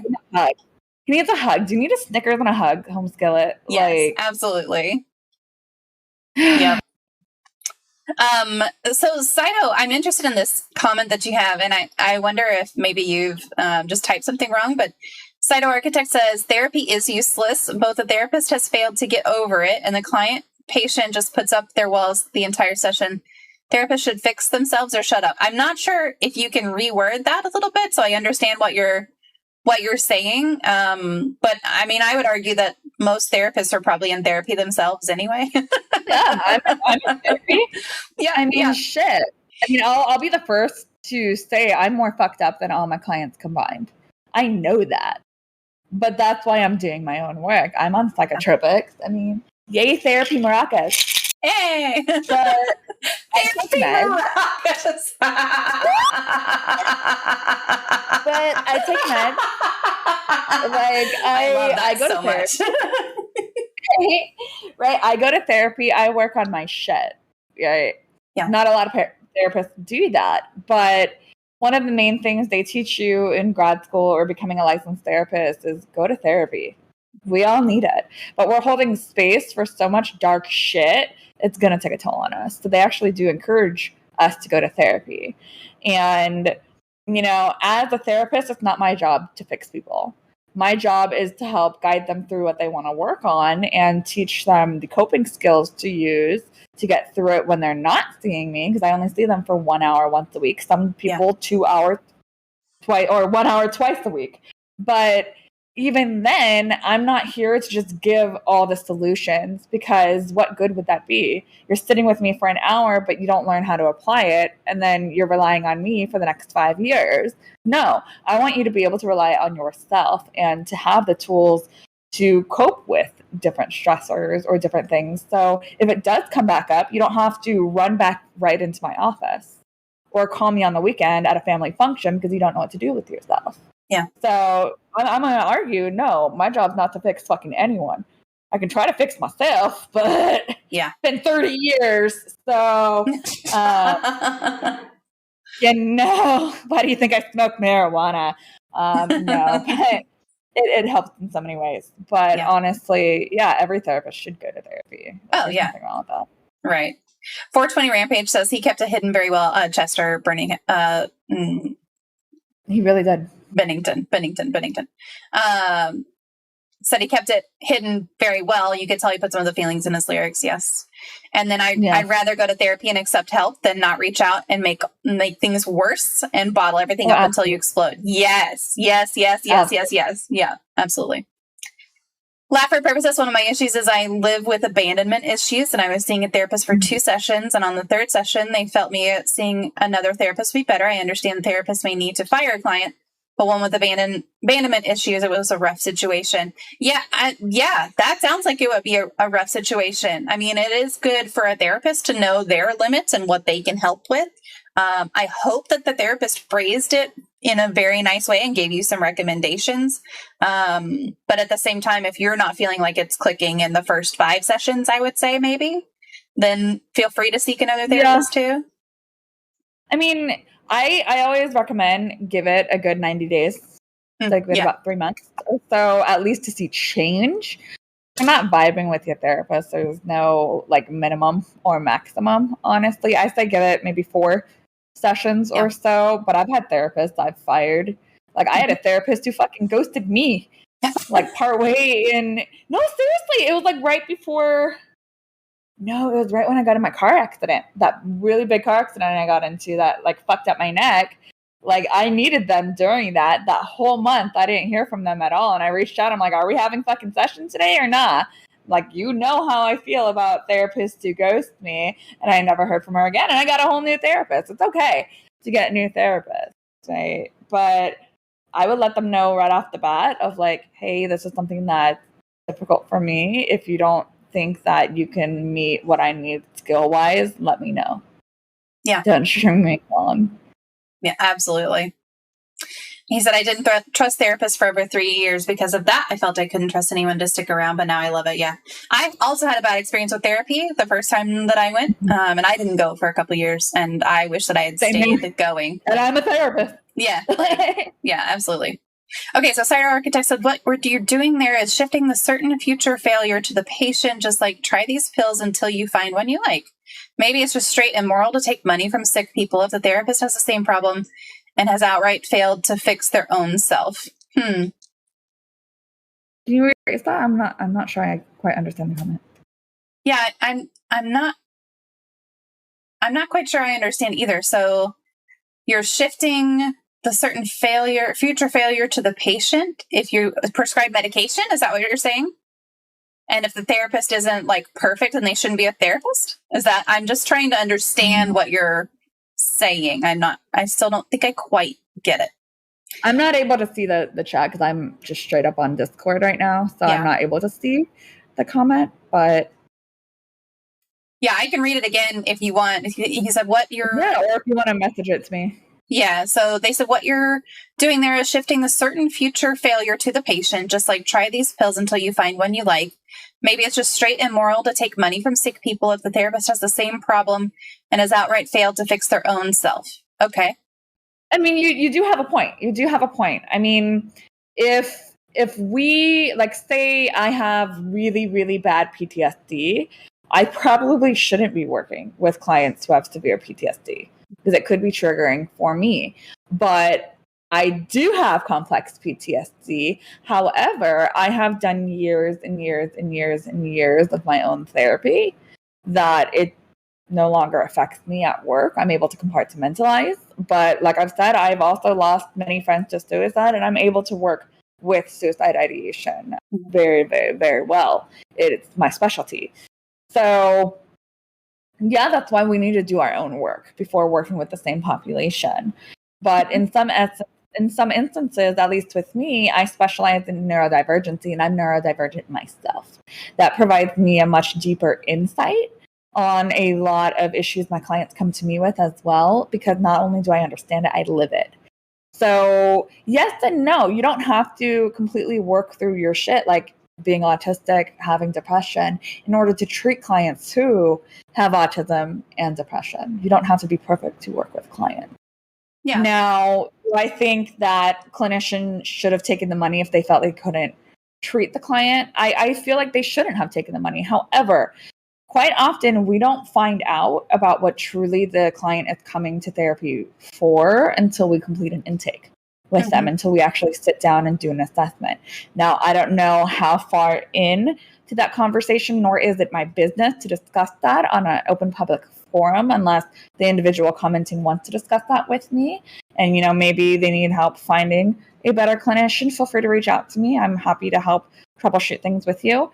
But as a clinician, it is also my duty to let you know if I feel I can't treat what you're coming to me with. That's why I personally charge less for things like intakes. I do a free consultation before I even schedule an intake with a client to see if I'm a good fit. A good clinician would also do the same, at least have some sort of either a consultation or an intake process so that we can see if we'd be a good fit. Some clinicians don't do that, unfortunately. Do I think that's ethical? Not entirely. I think that a client has a right to self-determination, and a client has a right to informed consent. And part of that informed consent is, hey, this is what I treat, this is what I work with. Or, yeah, I don't think we're going to be a good fit. I believe you should let each other know as early on in the process as you can. But sometimes as a clinician, either A, the client's not telling us all the information we need to make that informed decision, or B, it's just not as apparent up front, right? So I don't know the therapist. I don't know the client. I don't know what happened in that instance, but sometimes stuff like that does happen. So I recommend if you have very, very specific things you're looking for in a therapist, be upfront from the get-go. It's going to save you a lot of money and a lot of hassle. Yeah. And we're not going to judge you unless the therapist is a dick and sucks at their job, but we're not here to judge you. Yeah. I like that you keyed into the same problem piece, because I do think that's part of Cytoarchitect's question. There's some other comments in the chat. I'll read those in a second, but you're right. The PTSD is a really good example. If you have active current PTSD that is not controlled, then yeah, you probably shouldn't treat another patient that has that, because it's going to trigger some things for you. So I do think that you have a point of, if you are actively in something that needs to be addressed, yeah, you shouldn't be treating people with the same thing. However, once you're through that, once you've gotten to where you have the coping skills, you've managed whatever you're going through, I would argue that it makes you a stronger case to treat that kind of patient if you're willing to do so, because then you know what it's like. You know what your own experience was. You might not know what that person's experience was exactly, but you can relate a little bit better. I think that's Yeah, I think that's really good. 420 Rampage says, yeah, you just have to find the one that you click with the best. It takes a while. You might have to switch therapists a lot at first. Absolutely. Yep. All right, let's see. I had to see like 9 before I found one I liked and felt comfortable talking to. Yes, and you can always fire your therapist and get a new one. I would give them a reason, though, because their therapists are human, too. Okay, let's see. You're not going to hurt our feelings. Trust me. We've heard worse from our supervisors. Yeah. Much worse. I work with kids. I hear worse from them on a regular basis. Yep, absolutely. Okay, I don't think the rest of these comments really contribute significantly to what we were talking about. So we'll continue on. And if Saito, if you have any other comments, like these are good comments, and I think that they do need to be addressed. It's really interesting to. I'm sorry that I'm having a little bit of a hard time comprehending what you're asking or what your point is, but I think that we've talked through it pretty well, in my opinion. But we're the ones doing the talking, so you can let me know if that's not correct. What should you do if someone flat out refuses to go to therapy and doesn't want your support? Back off. Yeah. Back off. Because if you are going to force your loved one to therapy, they're going to resent you, and the therapy is not going to be beneficial. I can tell you that right now. Now, you could do what I love doing, which is, okay, no, I get it. You know, it sounds like you might want to do this more on your own or whatever. Like, here's a workbook. I know is super, super helpful. Or like I have my go-to books that I recommend to people. I mean, shit, I can pull them out right now. But I have my go-to books where I'm like, hey, you know, like I use this all the time. I mean, granted, I'm coming from a clinician standpoint, but hey, I use this all the time in my sessions. I think this will really help you.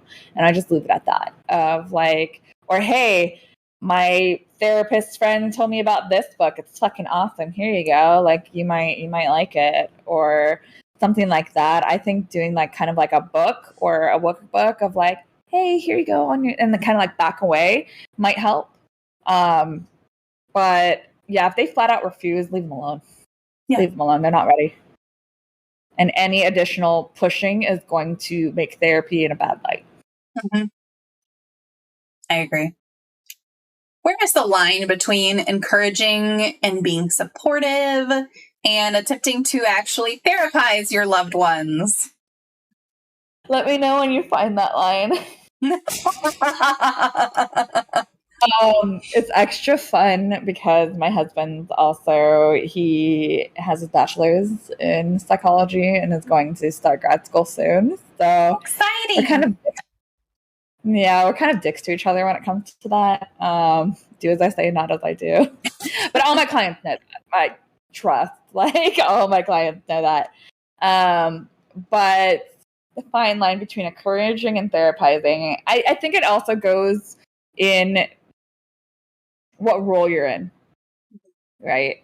So with my friends and family, they know that there's two sides of me. There's therapist Jess and there's Jess or wife Jess or daughter Jess, right? So that line is knowing which role you're in. You can't do both. And if you're off the clock, you should not be therapizing people. Yeah. So what I do is, because again, I'm autistic, for me, sometimes that line is easily blurred. What I do is I ask them who they need in that moment. Like, do you need therapy, Jess? Or do you need to vent? Do you need me to hold space for you? Do you need Jess?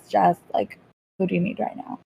And because I think that's where I would jump into therapizing without realizing it, of like, oh, this person's hurting. They want solutions. Don't be that asshole. The one who, when people ask for help, you just jump in with solutions. You can come off as a know-it-all, and it's not cute. Let the therapist do that job of, well, we don't really even therapize, but playing that therapist's role. So I think that's the fine line for me of asking those around me, which would they prefer in that moment? Yeah, that's fair. How do you tell someone who is trying to therapize you or who's starting to kind of toe that line of, okay, you're being supportive and now you're trying to provide me with therapy even though you're not a therapist? How do you ask someone or tell someone to stop? Are you the fucking therapist? Do you do this for a living? Realistically. But also, stop trying to use my words against me, damn it. That's usually how it comes out. Usually I don't have therapizing done to me. But usually it's my words being used against me, almost verbatim. Or trying to use what my therapist said against me. Usually it's in that manner of making a point that I'm being a giant fucking hypocrite. And so I guess I wouldn't call that therapizing. I would say that's more my job being thrown back in my face, which let's be real, friends and family of therapists do that all the time. All the time. And if you do that, stop. But yeah, I don't really run into that as much, at least with my clinician friends. We shoot the shit. But I noticed what we do is if we, like on my podcast, one of our fellow clinicians said something, and one of my other panelists and I were like, oh, we want to dive into that. So sometimes that's the therapizing of like, we have to stop ourselves from analyzing the shit out of something like a movie. Usually I therapize movies too much. I analyze the shit out of things deeper than it's meant to be. And my husband would be like, Jess, it's just a TV show. It's not that deep. I'm like, it is that deep. So that's kind of what I run into, of making everything therapy. But I don't really therapize as much because it's honed in to us from the get-go. Don't be that dick. Yeah. There is a really good YouTube channel. It's I think it's called Cinema Therapy. And I love Cinema Therapy. Yes. Fantastic. If you haven't seen any of them, they go into like relationships and whole movies in some cases, and it's really good. It's very good. But yeah, I can imagine. Fee says, I have one for this. Kevin tries to help me with projects and tasks sometimes, and not in the way that I want, and usually without asking, but with good intentions. And I say, I appreciate that you want to help. This solution, task, action isn't part of my process right now. It's evolved into us playfully shouting, not part of the process. Oh, I love that. I love that. That's wonderful. And I think also, like, address it before it becomes like, you sound like you've really started to address this in a very calm manner with Kevin. You get to it as soon as it starts to come up for you. I think addressing it before it gets to a point of explosion, like again, not bottling, it goes back to not bottling things up. Address it as soon as you notice it, like get it out in the open before it becomes a major issue for you, because it's clearly not an issue for them. So why are you suffering silently instead of getting it out in the open where you can both come to a solution that no one suffers? In my opinion, of course. So, all right. We'll keep it open to Q&A and everything. So if anybody has any more questions, feel free to put them into the chat and we'll go over them. But I'm going to test my magic wand here. Oh, I thought it wasn't working. Oh my God. I thought it wasn't working, but it is. Yeah. Oh, it's blurry. Where did you get that? I need that. Actually, Bitemark sent this to me because in one stream I was saying I need a magic wand for the magic moment, and she sent it to me. I think she just got it off of Amazon. Yes, you need one that lights up for sure. Yeah, no, I got it from Harry Potter World. It was that's so cool. I got picked for the wand ceremony, but mine does not light up. Yeah, you could put some lights around it and then it would light up, but I like this one because the star itself lights up as well. So this is your third magic moment. So if you could pick this magic wand and wave it and eliminate one more common opinion or misconception or theory surrounding mental illness, disabilities, or talking about mental health, what would it be? And I'm just going to give this a little wavy wave right in front of the camera. And now you've got the power. So tell me what you're doing. Since it's my third one, can I do more than one? Yes, go for it. This guy, that fucking asshole from earlier. That one. I would eliminate that misconception because there's so much anger and animosity towards therapy, and therapy can be such a beautiful thing. I mean, shit, I pushed off therapy for the longest time. I've tried pretty much every type of therapy for my trauma. I have very, very, very complex trauma, from family of origin to sexual assault, all over the place. And for me, normal talk therapy didn't work. Tried art therapy, didn't work. Tried equine therapy, didn't work. Finally, I did EMDR and it worked for me. But I would try it and then be like, fuck this shit, give it up, and then be like, I'm a therapist, I'm a hypocrite, and go back. And it took so much trial and error. So that time, that makes me so angry. But the other one is so much stigma surrounding autism and autism diagnoses. Like, even when I was diagnosed, there's no way you're autistic. Why? Why is there no way I'm autistic? Is it not a possibility? I mean, if you look at everything surrounding my birth and my upbringing, oh, fuck yeah, there was a possibility. I mean, I didn't even have a chance if we're talking about that. But, I mean, for context, I was born with jaundice. I was in swimming around, marinating in drugs all 9 months. You know, of course, my neurodevelopment is not going to be the best. So I have to take meds, which kind of looped in with that guy from earlier. It's okay to take psych meds and psychotropics. Yep. For me, I knew my serotonin was abysmal. I knew my norepinephrine was non-existent because I did the dumb back in high school and I snorted Ritalin. And while all of my friends were high as fucking balls, I hyper-focused, wrote a 15-page essay, and cleaned the house. ADHD, who? So that shows me there's a chemical component. And it's not just discipline. I'm one of the most disciplined motherfuckers out there. I'm super type A. That's my autism. I love things a certain way. But all throughout grad school, I was unmedicated and undiagnosed. So I knew it wasn't a will thing. I did it, but I still struggled through it. So I knew it was a chemical imbalance. But hey, once I added serotonin, once I added norepinephrine, yay, SNRIs, I no longer had issues. So it's okay to use meds. Mm-hmm. Typically, things like anxiety and depression, low serotonin. ADHD, low norepinephrine. Autism, a beautiful combination of all of them. So for me, I needed that medication because also with my PTSD, my serotonin was at the floor. So with anxiety, depression, and PTSD, serotonin who? So I needed that. So fuck this guy for saying just because you take meds, like, no, that's not how it works. Because you have low chemicals and you're adding more chemicals, it doesn't make you depressed. It actually helps things. Yeah, I mean, if your brain, we say this all the time here, but if your brain's not making the chemicals, like store-bought is fine. It's okay. Right? Yes. Therapy maracas. Yes. I love that. I love that phrase. Oh my God, my leg just started cramping, like majorly. The top of my thigh just started cramping. I moved my leg to put it up and now it's... Ooh. I have a little ottoman because I can never sit with my feet on the ground. Like I have one too. I was putting my leg up on my little, it's like a little rocker thing, and it just started cramping. Oh. Ow. Are you hydrating? Are you drinking water? So here's what it is.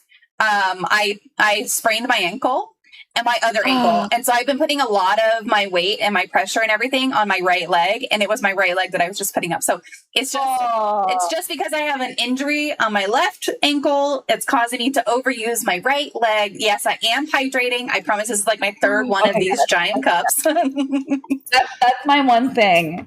Stay hydrated, you dehydrated noodles. But also, as a dancer my entire life, I feel that pain in my soul. Yeah. One of my worst was when I tore the ligaments between my big toe and the ball of my foot, and I had to put everything on my non-dominant leg. Oh, it was the worst.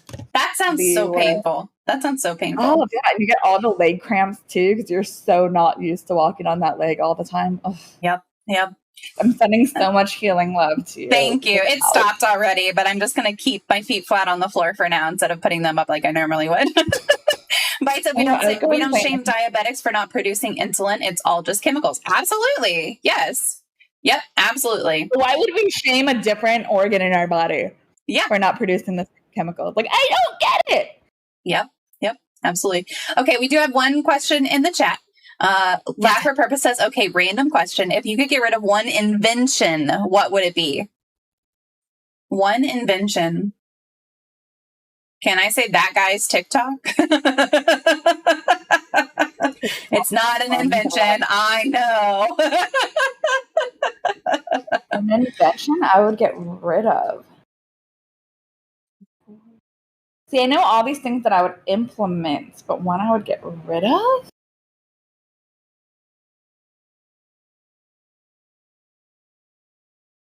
I'm too sober for this. Probably multi-round weapons in light of everything that's been going on. I think multi-round weapons. I would probably say multi-round weapons or like PCP and meth, because psychedelically speaking, I can see the benefits of psilocybin and MDMA and ketamine, but I fail to see the medical benefits. I mean, please correct me if I'm wrong, of PCP and meth. Like, why? Why do you need to be that aggression filled? Like, I know meth can help those with ADHD because it's not you know, but I mean, cocaine, not crack. Cocaine probably better than meth. I mean, I haven't done either, but I mean, there's other things out there like Ritalin and other stimulants. So I could see the benefit of cocaine for like ADHD, but PCP and meth, I mean, granted, technically, would you consider that an invention? I mean, I think so. I mean, it's definitely a human-made. It's not a naturally occurring. I think so. Bath salts, fentanyl. Bath salts. Why? There you go. Yeah. Like fentanyl. Why? Why? Drugs were perfectly fine the way they were. We don't need to add other weird shit to it. Yeah.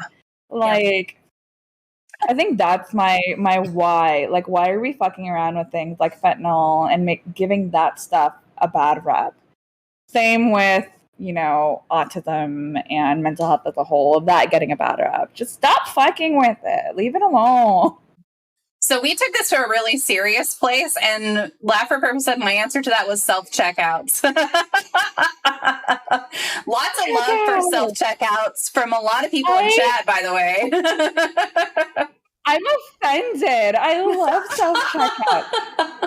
I don't like dealing with people, though. So, I mean, granted, I don't like the camera staring at me either when I'm checking out at Target. It's just like, it's an unflattering angle, let me tell you. Like, I'm all for the MySpace days when we took photos like this, but like the angle of that camera, it's just unforgiving. But I like not having to deal with people. Yeah. So I was going to go with the car blinker because no one uses it anyways, but my argument is more people should use it, so that wouldn't work as an invention. And then I was going to say Uggs, but then again, I wear Crocs, which is kind of like the modern Uggs. Did you know they make high heel Crocs? So my sister's mother-in-law apparently only wears Crocs, and she went with us on vacation, and she only wears Crocs, and she has like a crap ton of different kinds. I didn't even know there are so many different kinds of Crocs. I had no idea. And she was explaining. I have plain black Crocs, but I've seen the ones that are like the platform, which I would totally wear because I'm 5'1". I'm a tiny little goblin. But I have the little charms that I got off Etsy. So I have like a troll doll, a Lego. Like I have all these cool little cacao. I have a potted succulent too. So I put them in this Ziploc bag and I just pick them at random and put them in my Crocs. Awesome. That's amazing. Yep. Excuse me, the car blinker is so important to me. It really is. Like it is important. So I currently have a 15-year-old, and he does not have his permit yet, but he's been asking me questions while we're in the car. And so he'll be like, okay, why did you turn right at that red light? Like, why were you able to turn right at that red light when it was red? And so every time someone doesn't use their blinker and it almost causes an accident or like just pisses me off or whatever it is, I'm like, you see that? Don't be that asshole. I was the same way when teaching my nephew how to drive. Yes. And with my niece, I want to say my niece is like 14 now, but every time I'm in the car, I'm like, honey, what are you not going to be? And she's like, that asshole. I'm like, yes, absolutely. No, I'm so glad that she's more of like the woke generation. I'm raising a nice, strong feminist and someone who's all for social justice and whatnot and using her white privilege for good. And I'm just like, yay! At least someone in my family has their head on right and not up their ass. Excellent. In terms of interventions, like an actual like device, I don't know. I know, that's such a good question. Fee said people need to know where I'm going. I need to know where others are going. Yes, 100%. I agree. Laugher person. Yeah, no, I'm all for the blinker. Yeah. As much as I hate self-checkouts and wish they would go away, I will go work for a company that makes them if we can get rid of Uggs. What about truck nuts? Oh, yeah. Oh, get rid of them. They're so stupid. It's so stupid. Why do you need nuts on your giant truck that's already screaming that you have none? Right. No hate. Yeah. No hate for big trucks. I like big trucks. I think they're great. Sometimes they also say something about you if you put the big nuts on them. Then again, I'm also the one who wanted to put glow-in-the-dark nuts on my Crocs. So I have no room to talk, but I'm the last person who would get a truck. I don't have to get a running start to get into the truck.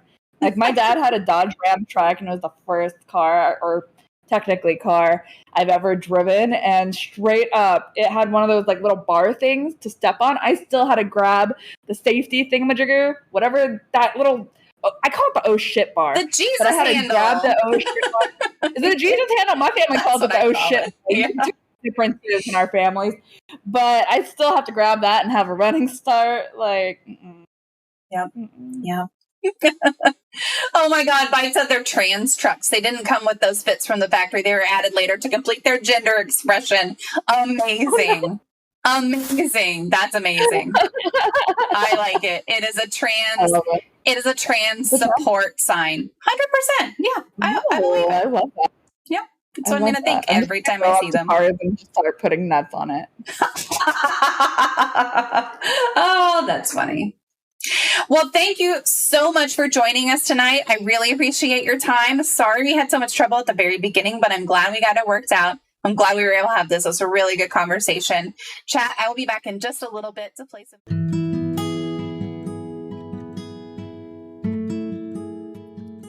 That wraps up another episode of Even Tacos Fall Apart. Wasn't that conversation with Jessica just absolutely incredible?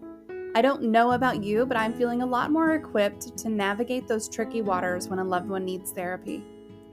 Jessica's insights were not just enlightening, but they were relatable, proving once again that we're all in this together.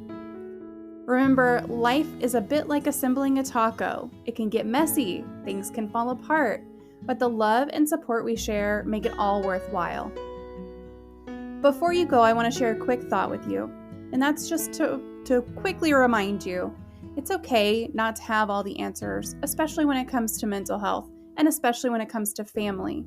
We're all learning, growing, and making mistakes along the way, and that's perfectly fine. If today's episode struck a chord with you, don't hesitate to share it with someone who might need to hear it. And why not hit that like button, subscribe, and leave a review? Your support helps me keep these important conversations going.